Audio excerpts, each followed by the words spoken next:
Let's talk about the brachial plexus. We're going to talk about the harder part of the brachial plexus, the smaller parts of the brachial plexus. The easy part of the brachial plexus, how to draw that is at xraycomics.com. That's my website.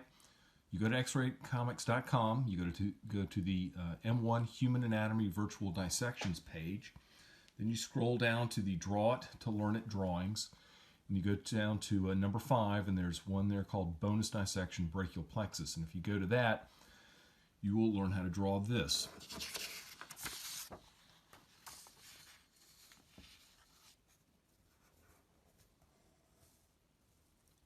So this is the brachial plexus right here. What we're going to do now is we're going to add on some other things to the brachial plexus that isn't part of sort of the big part of the brachial plexus. So we're going to draw some of the smaller parts of the brachial plexus that are also important. Now, one thing that's important to know is how to make things easy on ourselves. So the first thing that we're going to do is we're not going to consider anything that comes off the branches because, well, the branches are branches. Thank God nothing comes off of the division, so we don't have to worry about the divisions either. So what we have to do is we have to worry about things that come off the roots, things that come off the trunks, and things that come off the cords. Let's start with the roots. First thing I want to show you is the dorsal scapular nerve. It comes off of C5 right here, so that's going to be where the dorsal scapular nerve comes off of.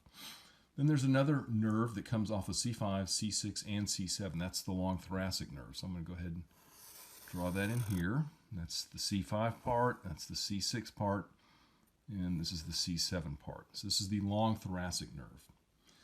Let's move on to the trunks. There's only one thing that comes off of the trunks, and that comes off of the upper trunk, and that is the suprascapular nerve. So we're going to go ahead and draw that in right here. So this would be the suprascapular nerve that supplies the supraspinatus and infraspinatus muscles. Again, nothing comes off of the divisions. Good deal. Let's move on and talk about the cords. Now, it would be very handy if the things that came off of the cords made some sense. Unfortunately, things that come off the cords do make some sense. So there's one thing that comes off of the lateral cord. It'd be helpful if that had lateral in the name, and it sure does. That's the lateral pectoral nerve.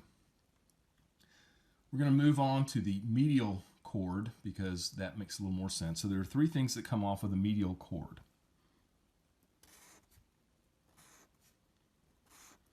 And it would be really helpful if all of those had medial in the name, and they do. There's a medial pectoral nerve. Remember, we had a lateral pectoral nerve come off of the lateral cord. So we have a medial pectoral nerve comes off the medial cord.